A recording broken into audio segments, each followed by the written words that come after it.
Ladies, reclaim back your spiritual power. Reclaim back your light. Reclaim back your essence. Reclaim back your talent, your skill. Reclaim back your glow. Don't allow what you've been through show on your face. Don't allow a man to come into your life and dim your light. If anything, a man's supposed to increase your light. Any man that you meet that say he wants to date you or that wants to marry you, he's supposed to increase your light, because the Bible says that a woman is the light to a man. So if you meet a man and he is now dimming or diminishing your light, my sister, run away. Run far away.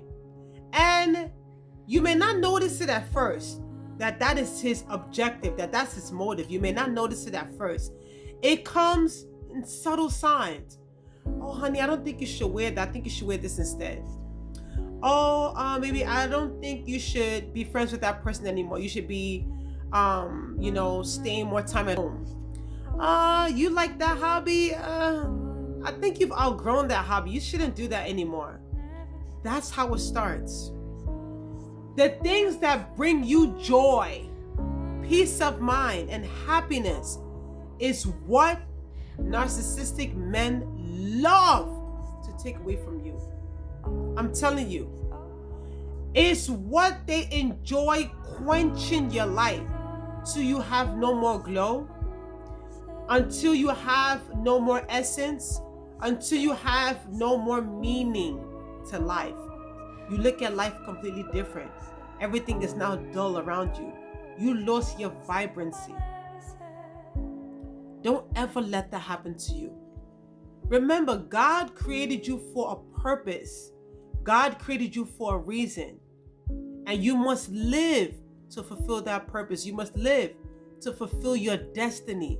So if your destiny is to be a dancer, if your destiny is to be a designer, if your destiny is to be a chef, if your destiny is to be a CEO, if your destiny is to have multiple business, to be a hairdresser, to be a beautician, if your destiny is to be an astronaut, don't allow anybody to stop you from living your destiny, because you know why?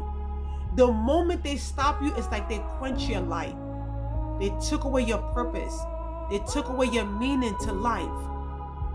Let me tell you something. You see, lips can lie. When a man say, oh, I love you, I want to be with you, blah, blah, blah, you're the best thing that's ever happened to me, they say that before they get you. They say that before they sleep with you. The moment they reach that goal of sleeping with you, what else is there to achieve? What else is there to go for? What else is there to aim for? But you know what doesn't lie? Cycles don't lie. Patterns never lie. This is why we as women, we have to pay attention. We have to pay attention in the beginning stages of courtship, dating, fiance, then marriage. Pay attention to every character that they bring to your table. Don't be so dumbfounded. Don't be so in love, head over heels, that you ignore or you become blindsided to the red flags. Don't overlook the red flags. If the pattern doesn't change, that means that man has no business dating you. If he's not ready to do the inner work to change his ways, if he's not ready to do the inner work to increase his frequency, if he's not ready to do the inner work to lead as a true leader supposed to lead, if he's not ready to do the work to be a provider as a provider supposed to provide without you having to ask, then that means he's not ready for you. Do not force yourself on him. Do not force yourself to be with him. God created the man to lead. He is supposed to lead. He's supposed to have the knowledge, the wisdom, and the understanding to lead. Okay? In my first video, I spoke about women having the supernatural power of multiplication. Let me tell you something. Whatever you bring to a woman, she's going to multiply it. So if you're a man, right, and you say you demanding for all this respect, you say you the leader, you say you the one in charge, blah, blah, blah. What exactly can this woman submit to? Or what exactly can she follow if you claim to be the leader, but you're not giving her any substance to follow? What is anything times 0 is 0? If you bring 0 to a woman's front, she's gonna give you 0 because there's absolutely nothing.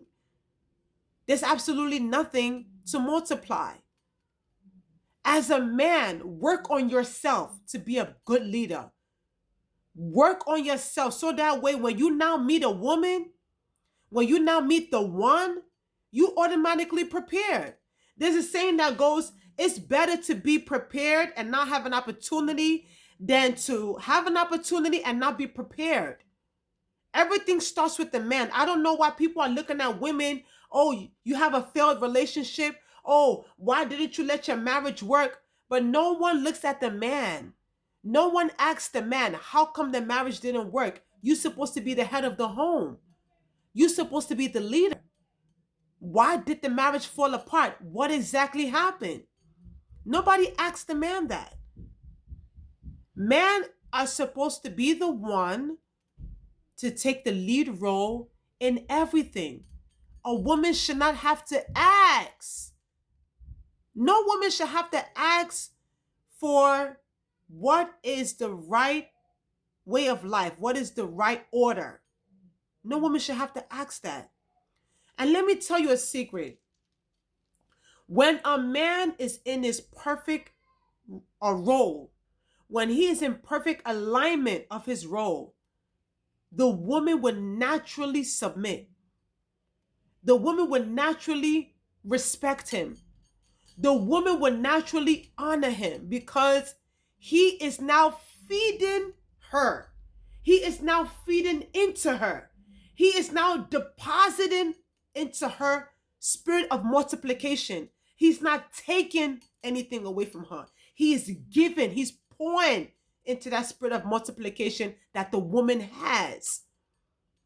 That is the reason why naturally she would just honor him. She would love him. She will go to the ends of the world to find anything that this man needs. She would naturally respect and submit to him. He doesn't have to demand for respect again if he's naturally in perfect alignment of his role. She shouldn't have to beg for emotional affection. She shouldn't have to beg for financial support. She should not have to beg for moral support. If a man knew what he's doing by doing the inner work before he meets a woman, like, okay, he's going to work on himself to be a better man, to be a true leader that God ordained him to be. Then when he finally meets his queen, everything could go smooth. There will not be much broken homes, much broken hearts. There will not be much broken relationships because everybody is in perfect alignment of their role. Women have their own duty to follow, but so do men. Men have their own duty to follow as well. So I'm not gonna come on here and speak like a feminist because I'm not a feminist. I am pro-life. I am pro-family. But like I said in my first video, I'm seeing a vicious cycle happen. Same storyline, different people.